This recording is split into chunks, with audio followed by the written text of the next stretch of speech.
সুপ্রিয় ছাত্রছাত্রীরা, তোমরা কেমন আছো?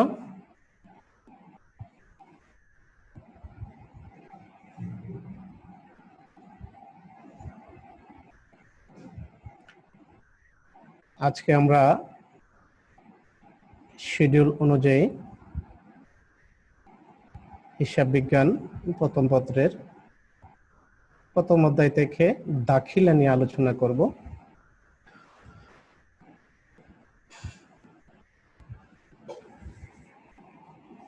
আমরা হিসাব বিজ্ঞানের যে লিপিবদ্ধকরণ প্রক্রিয়া বা অ্যাকাউন্টিং প্রসেস, সেই প্রসেসের প্রথম যে লিপিবদ্ধকরণ প্রক্রিয়া শুরু হয় সেটা হচ্ছে দাখিলা দেওয়া। আমরা এর পূর্ববর্তী কাজগুলি গত কয়েকটা ক্লাসে আলোচনা করেছি। ঘটনা থেকে লেনদেন শনাক্তকরণ করা, বিশ্লেষণ করা, লেনদেনের দুইটা পক্ষ বা দ্বৈত সত্তা বিশ্লেষণ করা, শ্রেণীভেদ করা, পক্ষগুলি হ্রাস পেয়েছে নাকি বৃদ্ধি পেয়েছে সেগুলি আজকে আলোচনা করব। এই পক্ষগুলি মূলত প্রত্যেকটা পক্ষ এক একটা করে হিসাব, আর এই দুটো পক্ষ এই হ্রাস বৃদ্ধি সহ দুতরফা দাখিলা পদ্ধতির বৈশিষ্ট্য বা নীতি অনুযায়ী একটা পক্ষকে ডেবিট এবং অপর পক্ষকে ক্রেডিট করার মাধ্যমে আমরা দাখিলা দিয়ে থাকি। দাখিলা দেওয়ার পূর্বে আমাদেরকে অবশ্যই জানতে হবে লেনদেনের দুটি পক্ষ, এই দুটি পক্ষ শ্রেণীভেদ হিসাবের কোন শ্রেণীতে পড়ে, দুটি পক্ষের কোনটি হ্রাস পেয়েছে কোনটি বৃদ্ধি পেয়েছে, এবং এই হ্রাস বৃদ্ধির আলোকে ডেবিট এবং ক্রেডিট নির্ণয় করতে হবে। আমরা হিসাব বিজ্ঞানের এই প্রক্রিয়ায়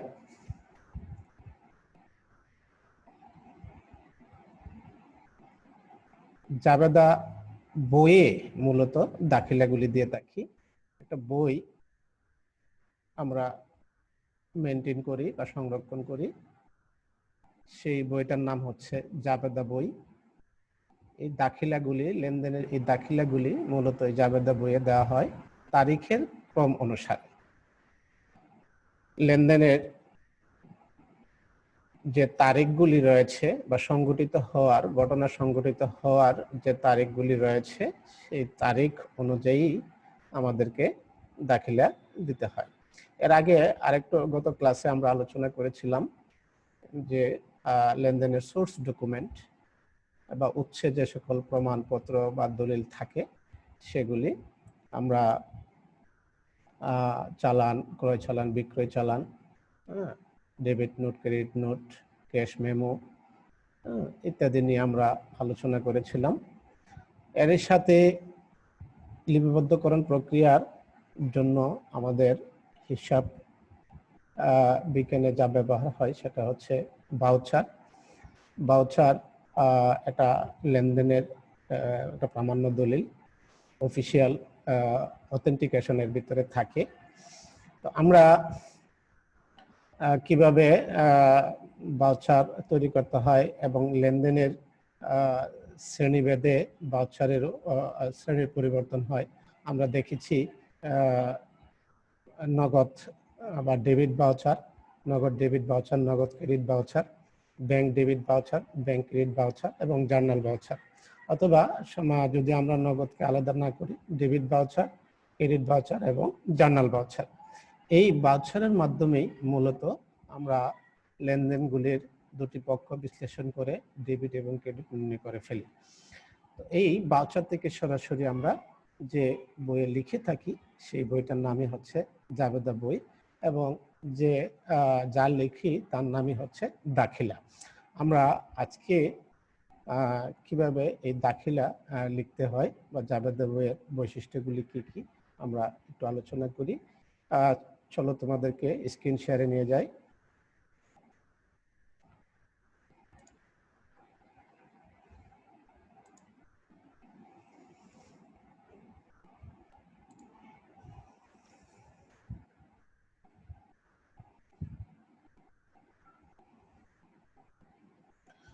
আমরা অ্যাপেক্স লিমিটেডের একটি লেনদেনের তালিকা দেখতে পাচ্ছি।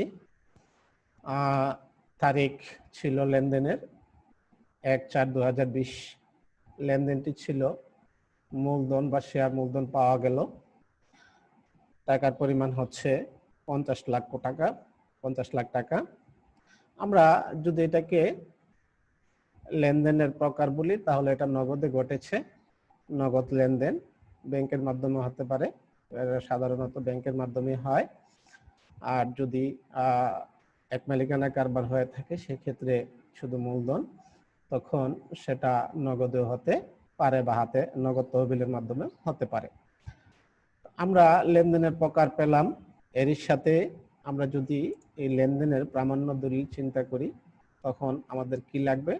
আমরা যখন নগদ পেয়েছি তখন অবশ্যই নগদ প্রাপ্তি রসিদ দিয়েছি, এই প্রামাণ্য দলিলটা আমাদের লাগবে। অথবা আমরা যদি ব্যাংকের মাধ্যমে শেয়ার মূলধন বা মূলধন পেয়ে থাকি অবশ্যই আমাদের ব্যাংক স্টেটমেন্ট বা ব্যাংক বিবরণী আমাদের প্রামাণ্য দলিল। এর সাথে আমাদের প্রামাণ্য দলিল পেয়ে গেলাম এবং এর সাথে আমরা যা দেখব সেটা হচ্ছে যে এক ভাউচার তৈরি করা। হিসাব বিজ্ঞানের বা হিসাব শাখায় আমাদের কাজ হচ্ছে ভাউচারটা তৈরি করা। এই ভাউচারটা কি হবে? যেহেতু যদি ব্যাংকের মাধ্যমে আমরা ধরে নিলাম ব্যাংকের মাধ্যমে ঘটেছে, রসিদ নগদ প্রাপ্তি রসিদ ইস্যু হতে পারে, অথবা ব্যাংকের স্টেটমেন্টও আমাদের সোর্স ডকুমেন্ট হতে পারে। আমরা ব্যাংক ডেবিট ভাউচার তৈরি করব অথবা ডেবিট ভাউচার। কি কারণে ব্যাংক ডেবিট ভাউচার তৈরি হবে? যেহেতু ব্যাংকের টাকা এখানে বেড়েছে, এই ক্ষেত্রে ব্যাংকের ডেবিট ভাউচার হবে। আবার যদি ব্যাংকের টাকা হ্রাস পায় তখন আমরা ব্যাংক ক্রেডিট ভাউচার ব্যবহার করব। অনুরূপভাবে নগদ বা নগদ তহবিলের মাধ্যমে বা হাতে নগদের মাধ্যমে যদি ওই লেনদেনটা ঘটে থাকে তাহলে নগদ ডেবিট ভাউচার, এবং যদি কোনো লেনদেনের মাধ্যমে নগদ তহবিলের পরিমাণ হ্রাস পায় তখন নগদ ক্রেডিট ভাউচার ব্যবহার করব।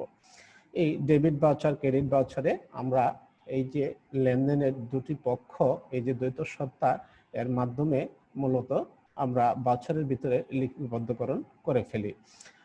তো যদিও আমাদের প্রসেসে জাবেদা বই রয়েছে, দাখিলা দেওয়া জাবেদা বইয়ে আমরা মূলত যদি অনলাইন প্রক্রিয়া ফলো করি বা অ্যাকাউন্টিং সফটওয়্যার ফলো করি তাহলে একভাবে আমরা রাখতে পারি। আর যদি আমরা ম্যানুয়ালি বা হাতে কাগজ কলমে লিখি তখন অবশ্যই আমাদের জাবেদা বইয়ে দাখিলাগুলি দিতে হবে। যদি আমরা অ্যাকাউন্টিং সফটওয়্যারের মাধ্যমে অ্যাকাউন্টিংটা করি তাহলে এই যে আমাদের ভাউচার তৈরি হবে এর মাধ্যমেই আমরা মূলত অ্যাকাউন্টিং সফটওয়্যারে এই ডেবিট এবং ক্রেডিট হিসাব শিরোনামগুলি তার কোড নাম্বার অনুযায়ী এন্ট্রি করে দিব। এই এন্ট্রি করে দিলে পরবর্তী প্রক্রিয়াগুলি আমাদের যে অ্যাকাউন্টিং সফটওয়্যার বা টেকনোলজি রয়েছে, প্রযুক্তি রয়েছে, কম্পিউটার, ল্যাপটপ আর আদার্স ইলেকট্রনিক্স ডিভাইস, তার মাধ্যমে যে সফটওয়্যার যেভাবে সেট করা আছে প্রসেস, সেভাবে সে প্রসেসিং হয়ে যাবে এবং আর্থিক বিবরণী সহ ফাইন্যান্সিয়াল স্টেটমেন্ট বা আর্থিক বিবরণী বিশ্লেষণ পর্যন্ত সকল কাজ সফটওয়্যারের মাধ্যমে হয়ে যাবে। এখন আমরা মূলত ম্যানুয়াল বা হাতে কাগজ কলমে যে লিপিবদ্ধকরণ প্রক্রিয়াটা সে বিষয় নিয়ে বেশি আলোচনা করছি, যেহেতু আমাদের আমি আগেই বলেছি যে আমাদের টেকনোলজি বেসড অ্যাকাউন্টিং বা প্রযুক্তির উপরে নির্ভরশীলতা বাড়াতে হলে অবশ্যই আমাদেরকে ম্যানুয়াল প্রসেসটা জানতে হবে। জানলেই তখন সম্ভব মূলত প্রযুক্তির মাধ্যমে আমরা কিভাবে হিসাব প্রক্রিয়াটা কাজ সম্পন্ন করব। তো যাই হোক, ব্যাংক ডেবিট ভাউচার দ্বৈত সত্তাটা পেলাম কি? ব্যাংক এবং মূলধন। এখানে এই ডেবিট ভাউচার তৈরি করার আগে কিন্তু মূলত দ্বৈত সত্তাটা বিশ্লেষণ হয়ে যাবে। বিশ্লেষণ হলে এর সাথে এই সত্তাগুলি বা পক্ষগুলি কোনটা হ্রাস পেয়েছে কোনটা বৃদ্ধি পেয়েছে সেটাও কিন্তু আমাদের চিন্তা করতে হবে বা বিশ্লেষণ করতে হবে। তো আমরা এই মূলধন প্রাপ্তির মাধ্যমে আমাদের ব্যাংকের টাকা বৃদ্ধি পেয়েছে, ব্যাংক একটা পক্ষ, আর একটা পক্ষ বা আরেকটা হিসাব হচ্ছে মূলধন বা শেয়ার মূলধন।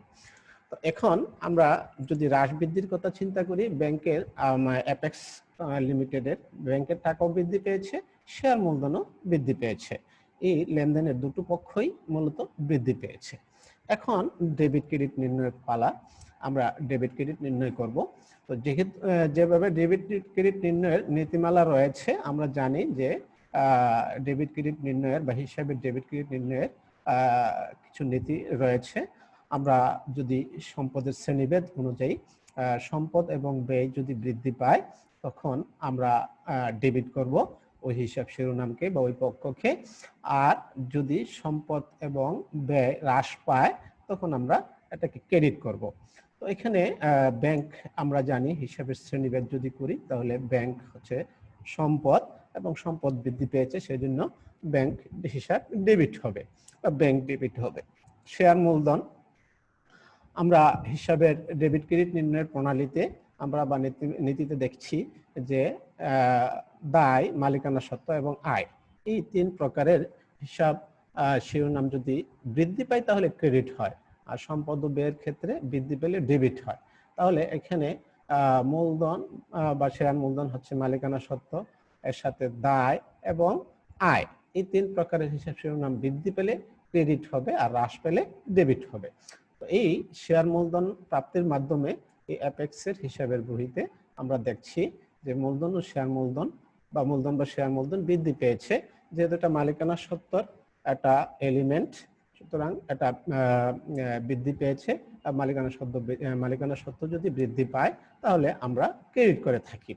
তাহলে এই যে ডেবিট এবং ক্রেডিট হয়ে গেল, আমরা কিন্তু মূলত বাউচারে লিখে ফেলতে পারি দুটো পক্ষকেই।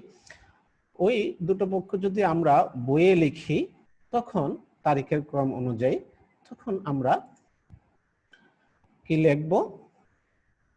আমরা যদি জাবেদা বইয়ে লিখি, তাহলে আমরা দেখব যে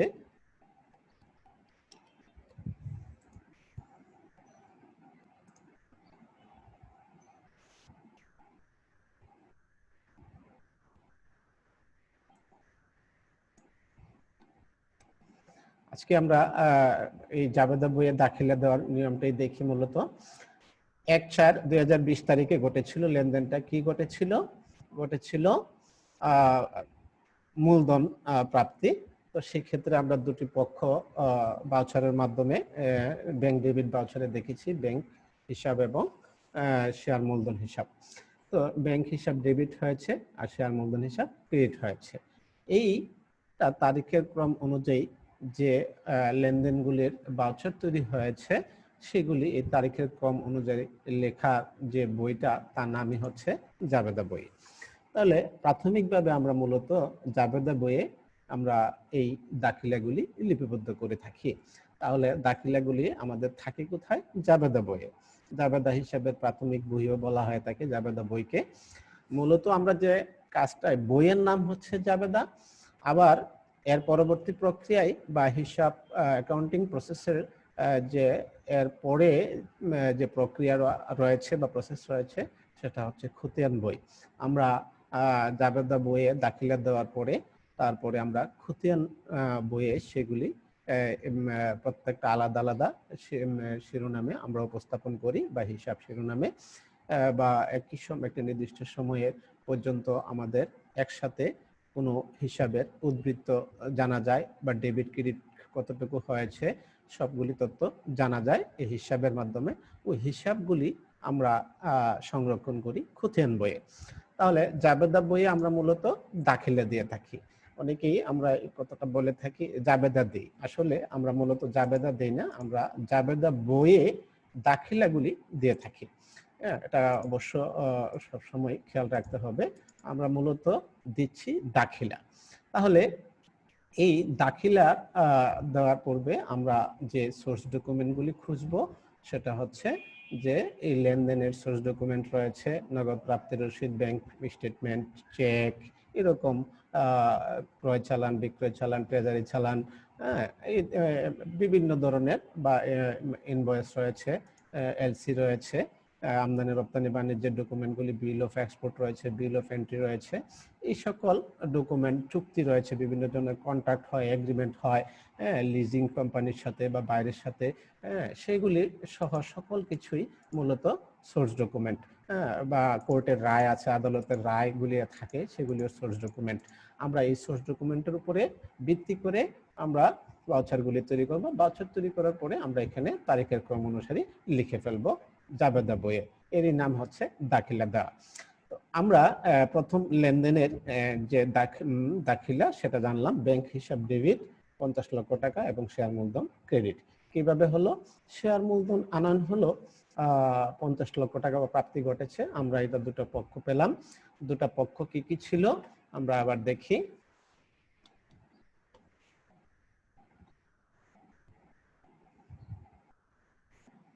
আমরা যদি শুরুতে যাই তখন দেখবো 1/4/2020 শেয়ার মূলধন পাওয়া গেল পরিমাণ 50 লক্ষ টাকা। এই ছিল লেনদেনের তালিকা থেকে আমরা দেখলাম। লেনদেনের প্রকারভেদ এটা আমাদের হচ্ছে কাজ, আমরা করে নিলাম। লেনদেনের প্রকার নগদ, প্রামাণ্য দলিল নগদ, প্রাপ্তি রসিদ হিসেবে ব্যাংক বিবরণী হতে পারে, আরো অন্যান্য তথ্য থাকতে পারে। এর সাথে আমরা ভাউচার তৈরি করব, ভাউচার আমাদের ডকুমেন্ট লিপিবদ্ধকরণের জন্য। তারপরে দ্বৈত সত্যতা বিশ্লেষণ এর আগেই হয়ে যাবে, ভাউচার তৈরির আগেই, এবং হ্রাস বৃদ্ধি। তাহলে এই লেনদেনের মাধ্যমে আমাদের কাজগুলি পূর্বের এই দাবেদা বইয়ে দেওয়ার পূর্বের অনেকগুলি কাজ রয়েছে, সেই কাজগুলি কিন্তু আমাদের করতে হবে। সেই কাজগুলি কি কি? প্রথমে লেনদেনটা ঘটলো, লেনদেনের প্রকারটা আমরা নির্ধারণ করব, নগদ নাকি অনগদ বা ধারে। হ্যাঁ, এগুলি আমাদের কিন্তু লেনদেনের প্রকারটা বিশ্লেষণ করতে হবে। প্রমাণ্য দলিল কি কি রয়েছে সেগুলি আমাদের একত্রিত করতে হবে। তারপরে এই প্রামাণ্য দলিলের পরে আমরা ভাউচার তৈরি করব। ভাউচার তৈরির আগে আমাদেরকে দ্বৈত সত্তা বিশ্লেষণ করতে হবে ওই লেনদেনের। এরপর হ্রাস বৃদ্ধি বিশ্লেষণ করতে হবে, কোন পক্ষটা বা কোন শিরোনামটা হ্রাস পেয়েছে, কোনটা বৃদ্ধি পেয়েছে। এই হ্রাস বৃদ্ধি অনুসারে আমরা ভাউচারটা তৈরি করে ফেলবো। এই ভাউচার তৈরি করার পরে আমাদের যদি হিসাব কোড নাম্বার দেওয়ার দরকার, আমরা যেহেতু অনলাইন প্রক্রিয়ায় আমরা এখনো যাচ্ছি না, বা ম্যানুয়াল প্রক্রিয়া হিসাব কোড নাম্বার প্রয়োজন হতে পারে, আমরা এখানে কোড নাম্বারটা এখানে দিলাম না। আমরা প্রত্যেকটা হিসাব শিরোনামের একটা করে কোড নাম্বার দেব, সেই কোড নাম্বার অনুযায়ী আমাদের অ্যাকাউন্টিং সফটওয়্যার সেগুলি প্রসেস করে ফেলবে। যাই হোক, এই পর্যন্ত জাবেদা বইয়ে দাখিলে লেখার পূর্বে এই কাজগুলি কিন্তু আমাদের করতে হবে। লেনদেন সংগঠিত হলো, লেনদেনের প্রকার বিশ্লেষণ করলাম, লেনদেনের প্রামাণ্য দলিলগুলি সংগ্রহ করলাম, ভাউচার তৈরি করার আগে দ্বৈত সত্তা বিশ্লেষণ করলাম, হ্রাস বৃদ্ধি বিশ্লেষণ করলাম, এবং এর সাথে ভাউচার তৈরি করলাম। ভাউচারের পরেই আমরা মূলত দাখিলা দিয়ে ফেলবো। এই দাখিলাগুলি হবে আমাদের কোথায়? জাবেদা বইয়ে। তাহলে এই ক্ষেত্রে জাবেদা বইয়ে আমরা তারিখের ক্রম অনুসারে এই ভাউচার অনুযায়ী আমরা মূলত এখানে দাখিলাগুলি দিয়ে দিব। 2 নাম্বার একটা লেনদেনে আমরা দেখছি ঘটেছিল 1 তারিখে 9% ব্যাংক ঋণ, 9% ব্যাংক ঋণ নিয়েছে 1,50,00,000 টাকা। যেহেতু ব্যাংক ঋণ নিয়েছে, এটা নগদ লেনদেন, মানে ব্যাংকের মাধ্যমে ঘটেছে, অবশ্যই নগদ প্রাপ্তি রসিদ থাকতে পারে, ব্যাংক বিবরণী থাকতে পারে, আমাদের প্রামাণ্য দলিল। আমরা ব্যাংক বিবরণী থেকে এর সাথে ব্যাংকের সাথে কন্ট্রাক্ট বা এগ্রিমেন্ট এই জাতীয় কিছু থাকতে পারে, সেগুলি সোর্স ডকুমেন্ট আমাদের।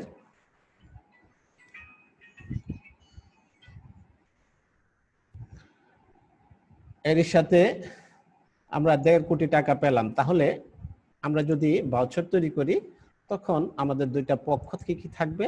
আমাদের ব্যাংক টাকা বাড়বে, আর একটা হচ্ছে বা অ্যাপেক্স লিমিটেডের হিসেবে বইতে ব্যাংক বাড়বে এবং ঋণ বাড়বে, যেহেতু ব্যাংক থেকে টাকাটা ঋণ হিসেবে নেওয়া হয়েছে। এখন ব্যাংকে টাকাটা জমা আছে ব্যাংক হিসাবে, অ্যাপেক্স লিমিটেডের হিসেবের বইতে। তো ব্যাংক একটা পক্ষ এবং ঋণ আরেকটা পক্ষ।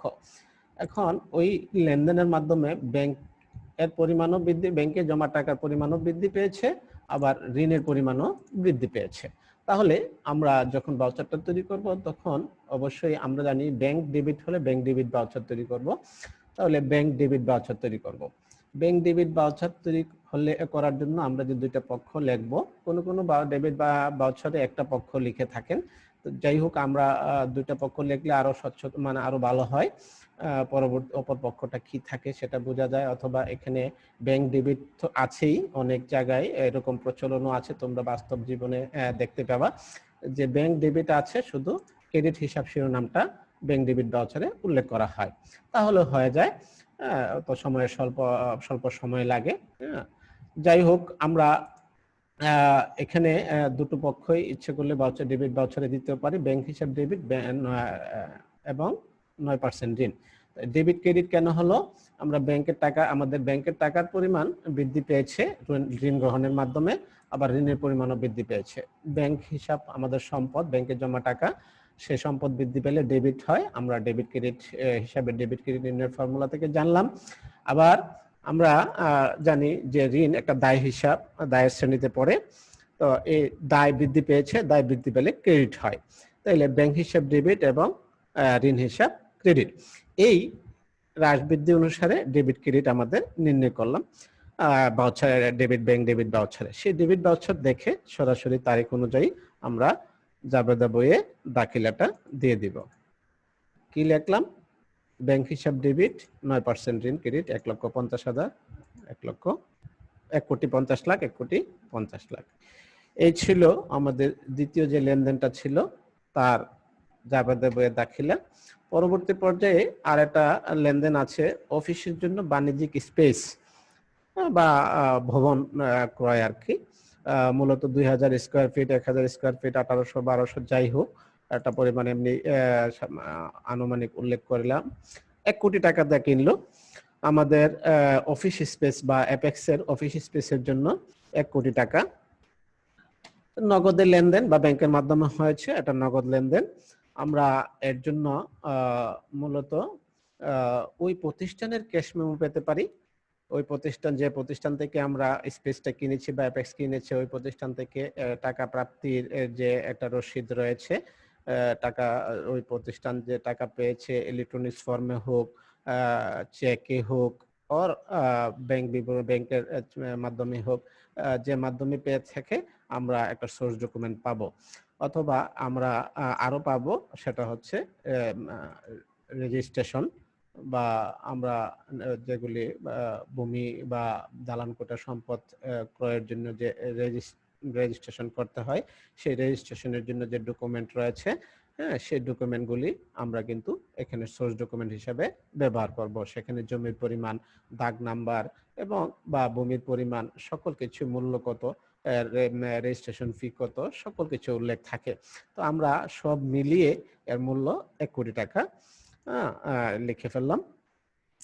তো ক্যাশ মেমো, ব্যাংক বিবরণী, দলিল বা এগুলি হচ্ছে প্রামাণ্য দলিল। আমরা এরপরে চলে যাব ভাউচার তৈরির কাজে।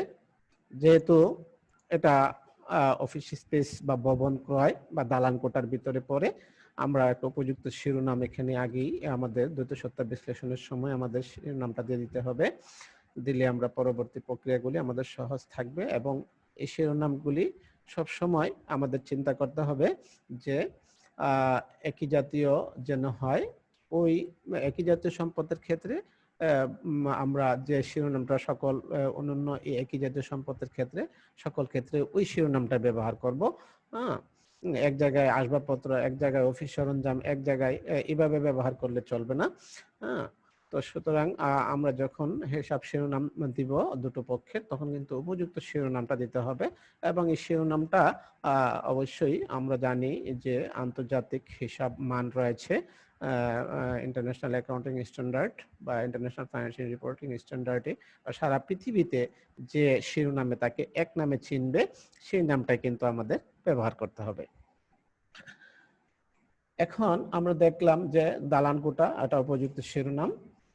আমরা এর সাথে লেনদেনটা ঘটেছে ব্যাংকে, ব্যাংকের টাকা হ্রাস পেয়েছে। তাইলে এই দুটো পক্ষ পেলাম এই লেনদেনের ভিতরে, অফিস স্পেস করার জন্য দালান কোটা এবং ব্যাংক, এই দুইটা পক্ষকে প্রভাবিত করেছে এই লেনদেন মাধ্যমে।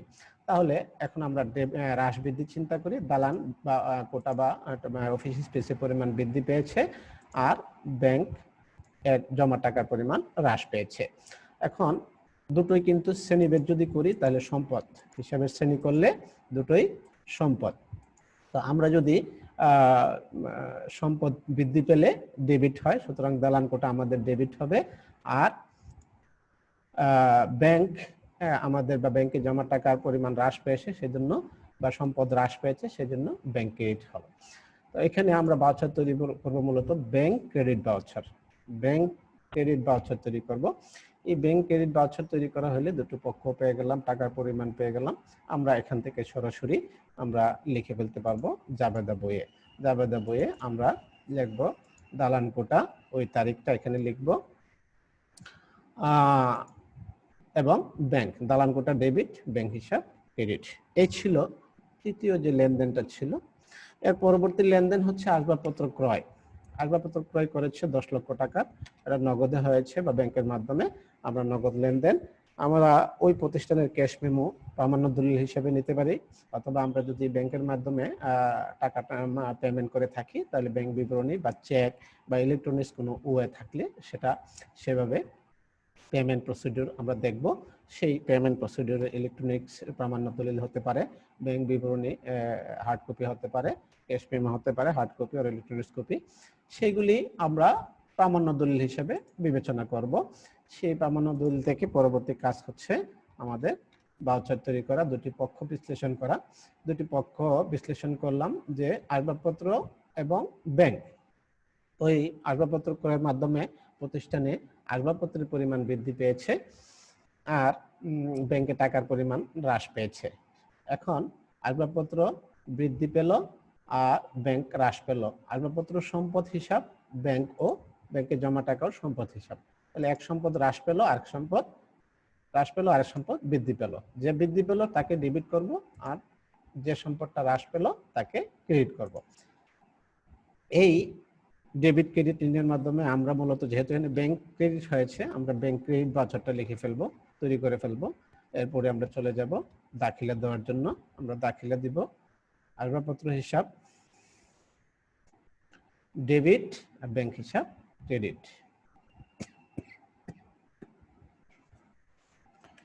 এই ছিল আমাদের আসবাবপত্র ক্রয় সংক্রান্ত দাখিলা। এরপরে আসি ল্যাপটপ ক্রয়।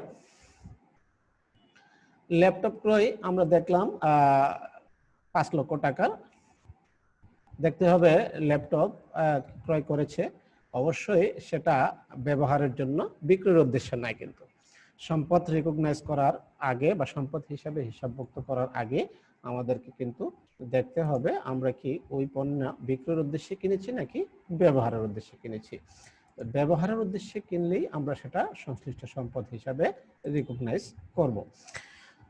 তো ল্যাপটপ ক্রয় আমরা অফিসিয়াল ব্যবহারের জন্য করেছি 5 লাখ, এটা নগদ লেনদেন। ক্যাশ মেমো হতে পারে, ব্যাংক বিবরণী হতে পারে, পেমেন্ট প্রসিডিউর, চেক হতে পারে, ইলেকট্রনিক্স যে কোনো পেমেন্ট প্রসিডিউর হতে পারে, সেটাই হচ্ছে আমাদের প্রামাণ্য দলিল। আমরা দুটো পক্ষ বিশ্লেষণ করব। ল্যাপটপটাকে আমরা অফিস সরঞ্জাম হিসাবে উপযুক্ত শিরোনাম দিব, এবং ব্যাংক, যেহেতু ব্যাংকের মাধ্যমে পেমেন্ট প্রসিডিউর, আমরা ব্যাংক অপর একটা পক্ষ নিলাম। অফিস সরঞ্জাম বৃদ্ধি পেয়েছে ল্যাপটপ ক্রয়ের মাধ্যমে, আর ব্যাংক হ্রাস পেয়েছে বা ব্যাংকের জমা টাকা হ্রাস পেয়েছে। তাহলে দুটোটা কিন্তু সম্পদ, দুটোটা হিসাবে শ্রেণী করলে সম্পদ হয়। একটা সম্পদ বৃদ্ধি পেয়েছে, তাহলে অফিস সরঞ্জাম ডেবিট আর ব্যাংক ক্রেডিট। আমরা ব্যাংক ক্রেডিট করার যেহেতু হয়েছে, আমরা ব্যাংক ক্রেডিট ভাউচার তৈরি করব। এইটা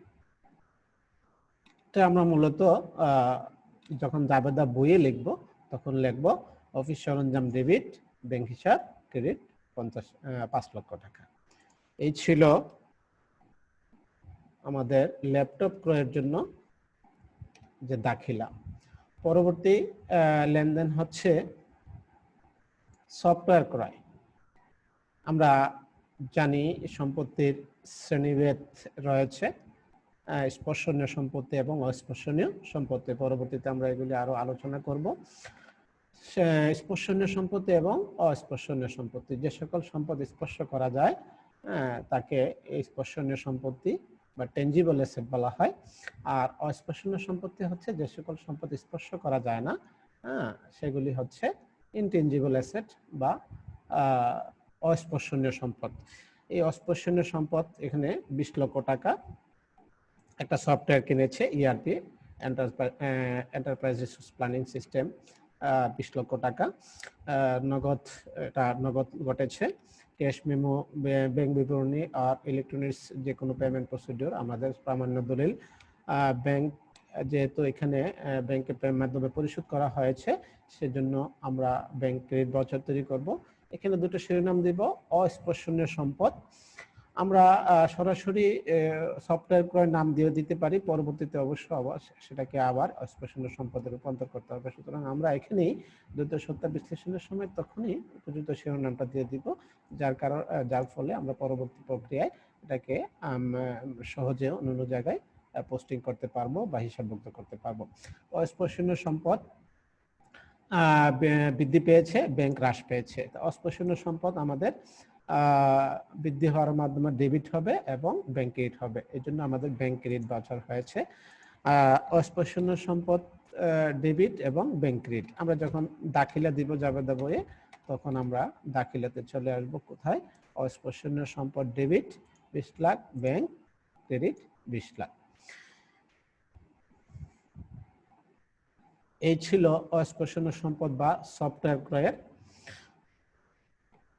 এর পরবর্তীতে আমরা আসছি অনন্য অফিস সরঞ্জাম ক্রয়। আমরা অনন্য অফিস সরঞ্জাম ক্রয় আলাদাভাবে রাখতে পারি অথবা অফিস সরঞ্জাম ভিতরে নিতে পারি, তবে যদি ডেপ্রিসিয়েশন বা অপচয়ের পরিমাণ বা এক্সপেক্টেড লাইফ যদি ভিন্নতা থাকে, এই ক্ষেত্রে আমাদের আলাদাভাবে রাখা প্রয়োজনীয়তা রয়েছে। তোমরা এগুলি বাস্তব জীবনে এগুলি দেখবা। এখন আমরা একটু ছোট আকারে দেখি।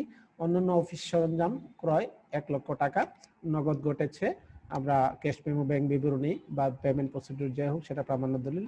আমরা যেহেতু আমাদের অফিস সরঞ্জাম বৃদ্ধি পেয়েছে, এটা এই লেনদেনের ভিতরে দুটো পক্ষ পেলাম, কি অফিস সরঞ্জাম এবং ব্যাংক। আমরা অফিস সরঞ্জাম আমাদের বৃদ্ধি পেয়েছে বা অ্যাপেক্সের হিসাবের বৃদ্ধি পেয়েছে এবং ব্যাংক হ্রাস পেয়েছে। এর মাধ্যমে আমাদের ব্যাংক হ্রাস পেয়েছে, যেহেতু ব্যাংক ক্রেডিট ভাউচার তৈরি করব। ব্যাংক ক্রেডিট ভাউচার তৈরি করার মাধ্যমে আমরা জাবেদা বইয়ে দাখিলা দিয়ে দিব অফিস সরঞ্জাম ডেবিট এবং ব্যাংক ক্রেডিট।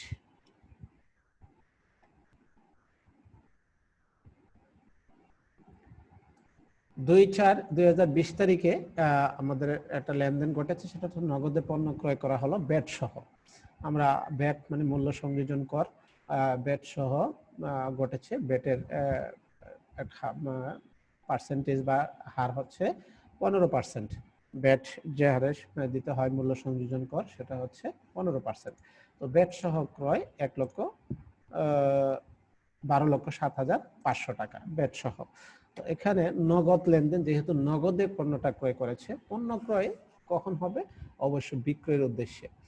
এই ব্যবসা প্রতিষ্ঠান একই ব্যবসা যে পণ্যের বিক্রয়ের উদ্দেশ্যে যদি কোনো পণ্য বা কোনো কিছু ক্রয় করে, তখন সেটা পণ্য ক্রয় নামে আমাদের হিসাবভুক্ত করতে হবে, পণ্য ক্রয় বা মজুদ পণ্য। তো সেই ক্ষেত্রে আমরা মজুদ পণ্য কোনটা নিব, যদি বিক্রয়ের উদ্দেশ্যে করে থাকে। হ্যাঁ, বিক্রয় অথবা ব্যবহারের উদ্দেশ্যে যদি কোনো ক্ষেত্রে আমরা ব্যবহারের উদ্দেশ্যে অন্যান্য সম্পদ নিতে পারি, সম্পদ হিসাবে হিসাবভুক্ত করতে পারি। কিন্তু যদি আমরা পণ্য বিক্রয়ের উদ্দেশ্যে যে পণ্যটা ক্রয় করব বা যে সম্পদটা, সেটা মজুদ পণ্য হিসাবে হিসাবভুক্ত করব। এছাড়া ক্রয় হিসাবে হিসাবভুক্ত করা যেতে পারে একটা পক্ষ। আমরা মজুদ পণ্য হিসাব রক্ষণের পদ্ধতিগত কারণে এখানে দুটো পক্ষকে আমরা উপযুক্ত শিরোনাম দিতে পারি। তো যে সকল প্রতিষ্ঠানে মজুদ পণ্যের সঠিক হিসাব রক্ষণ আছে, সেখানে মূলত মজুদ পণ্য হিসাব শিরোনামে হিসাবভুক্ত করা হয়।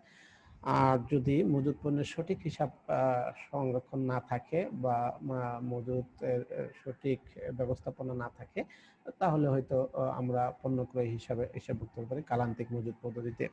তো এখানে আমরা মূলত অবিরত মজুদ পদ্ধতি ফলো করেছি। তো এই ক্ষেত্রে নগদ ক্রয়ের ক্ষেত্রে আমরা কি পাবো, সোর্স ডকুমেন্ট, ক্যাশ মেমো অথবা ব্যাংকের মাধ্যমে পরিশোধ করা হলে ব্যাংক বিবরণী, নগদের মাধ্যমে যদি পরিশোধ করে থাকে নগদ প্রদান রসিদ থাকতে পারে। আমরা ব্যাংক ক্রেডিট হয়েছে ধরে নিলাম, ব্যাংক ক্রেডিট হয়েছে, ব্যাংক যেহেতু হ্রাস পেয়েছে সেজন্য ক্রেডিট হয়েছে। আমাদের ডেবিট পক্ষ আরো রয়েছে দুটো, এখানে মূলত দুটো লেনদেন, একটা হচ্ছে মূল্য সংযোজন করার জন্য আর একটা হচ্ছে পণ্য ক্রয়ের জন্য। আমরা এই দুটো লেনদেনকে একসাথে হিসাবভুক্ত করব, সেটাকে আমরা মিশ্র দাখিলা বলবো।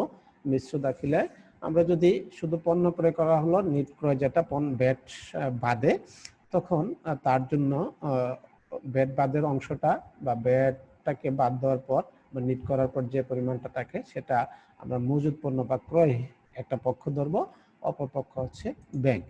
আর মূল্য সংযোজন কর বাবদ যে টাকাটা আমাদের যে বিক্রেতা রয়েছে, আমরা যার কাছ থেকে পণ্য ক্রয় করেছি তাকে যে টাকাটা মূল্য সংযোজন বাবদ পরিশোধ করব, সেটা আবার আলাদা ঘটনা বা লেনদেন বিশ্লেষণ করতে হবে। তবে এই ক্ষেত্রে দুটোকে আলাদা না দিয়ে আমরা একসাথে দাখিলা দিতে পারি।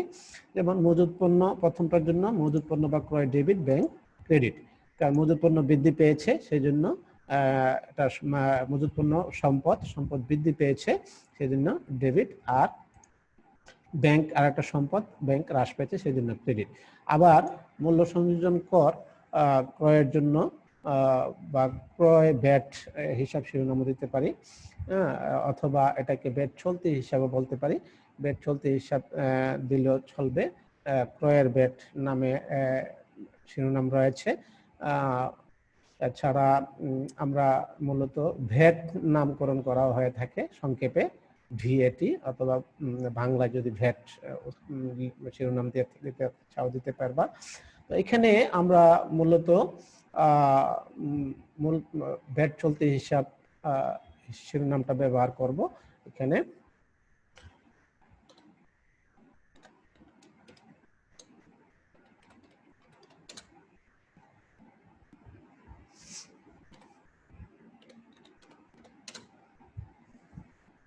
আমরা ভ্যাট চলতি বা ভ্যাট ক্রয় ভ্যাট এই হিসাব শিরোনামটা ব্যবহার করব। ভ্যাট চলতি হিসাব আমাদের জন্য সম্পদ হবে। আমরা আবার যখন ক্রয়ের ভ্যাট বিক্রয়ের ভ্যাট দিবস তখন আমাদের জন্য দায় হবে। ওই দুইটা নেট করলেই মূলত আমরা ভ্যাট চলতি হিসাবের উদ্বৃত্ত পেয়ে যাব। এটা তোমরা ভ্যাট বা মূল্য সংযোজন কর ও সম্প্রসারণ শুল্ক আইন 2012 রয়েছে, এর পূর্বে 1991 ছিল। তো এই আইন অনুযায়ী আমাদের যে হিসাব মেনটেন করতে হয় ভ্যাট কর্তৃপক্ষের সাথে, সেটা মূলত ভ্যাট চলতি। তো এখানে এই ভ্যাট চলতি হিসাবে ক্রয়ের জন্য ভ্যাট বা আমরা যখন ট্রেজারিতে বিক্রয়ের পূর্বে টাকা জমা দেই, এর সাথে এগুলি নেট অফ হয় বা এগুলি সমন্বয় হয়। তো এগুলি মূলত পরবর্তী পর্যায়ে দেখব। তো আমরা মজুদ পণ্য ডেবিট এবং ব্যাংক ক্রেডিট আমাদের শুধুমাত্র ভ্যাট বাদে ক্রয়ের জন্য। আবার ভ্যাট চলতি হিসাবে টাকা আমরা মূলত বিক্রেতার মাধ্যমে, আমরা যেহেতু ক্রয় করেছি টাকাটা পরিশোধ করব বিক্রেতার কাছে চেকের মাধ্যমে, বাট এটা মূলত আমরা এর জন্য ক্রেডিট পাবো। পরবর্তী বিক্রয়ের সময় আমরা যখন ভ্যাট আমাদের ক্রেতার কাছ থেকে কালেক্ট করব, তখন কিন্তু আমাদেরকে ভ্যাট পরিশোধ করতে হবে। ওই পরিশোধের সময় ওই ক্রয়ের সাথে যে ভ্যাটটা আমরা আমাদের ক্রয়ের সময় যে ভ্যাটটা পরিশোধ করে এসেছিলাম, সেটা আমরা ক্রেডিট হিসাবে আমাদের গণ্য হবে। এই বিক্রয় এবং ক্রয়ের ভ্যাট ফেরত এবং এই সংক্রান্ত যে হিসাবটা আমাদের মেনটেন করতে হয়, সেটাই হচ্ছে মূলত ভ্যাট চলতি হিসাব। তো এটা মূলত ডেবিট ব্যালেন্স থাকে, এই কারণে এটা আমরা সম্পত্তি হিসেবে চিন্তা করব। এটা এই সম্পত্তি এখানে বৃদ্ধি পেয়েছে, আমরা এই জন্য ডেবিট করব ভ্যাট চলতি হিসাব বা ক্রয় ভ্যাট। আর ব্যাংক আমাদের ব্যাংকে জমা টাকার পরিমাণ হ্রাস পেয়েছে, সেটাকে আমরা ক্রেডিট করব। তো এই দুটো লেনদেনকে একসাথে যদি আমরা বিশ্লেষণ করি, তাহলে দুটো ডেবিট ব্যাংক ক্রেডিট, তাহলে মজুদ পণ্য ডেবিট, ভ্যাট চলতি ডেবিট এবং ব্যাংক ক্রেডিট। এই হিসাবে যেহেতু ব্যাংক ক্রেডিট হয়েছে, ক্রেডিট ভাউচার তৈরি করব। এরই মাধ্যমে আমরা যখন জাবেদা বইয়ে দাখিলে দেখব মজুদ পণ্য বা ক্রয় ডেবিট, মূল্য সংযোজন কর ডেবিট আর ব্যাংক হিসাব ক্রেডিট। এই ছিল নগদে পণ্য ক্রয়ের জন্য বা ব্যাংকের মাধ্যমে পণ্য ক্রয়ের জন্য দাখিলা জাবেদা বইয়ে। আমরা আজকে এই পর্যন্তই রাখবো। আগামী দিন তোমরা তোমাদের পাঠ্য বইয়ে দাখিলা নিয়ম বা জাবেদা বইয়ে কিভাবে, জাবেদা বইয়ের বৈশিষ্ট্য, জাবেদা বইয়ে কিভাবে দাখিলাগুলি দিতে হয় একসাথে হয়তো পাবা না। আমি এখানে সবগুলি একসাথে নিয়ে এসেছি, একেবারে লেনদেন থেকে বিশ্লেষণ করে ঘটনা থেকে লেনদেন, লেনদেন থেকে লেনদেনের প্রামাণ্য দলিল, ভাউচার, দ্বৈত শর্ত, হ্রাস বৃদ্ধি শ্রেণীটা আমরা উল্লেখ করব। তারপরে সেটা দাখিলা দেওয়া। এই পর্যন্ত তোমরা একটা প্রক্রিয়ার মধ্যে কিন্তু চিন্তা করতে হবে তোমাদের।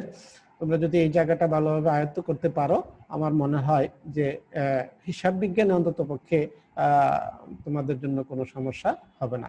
সবাই ভালো থাকো। আল্লাহ হাফেজ।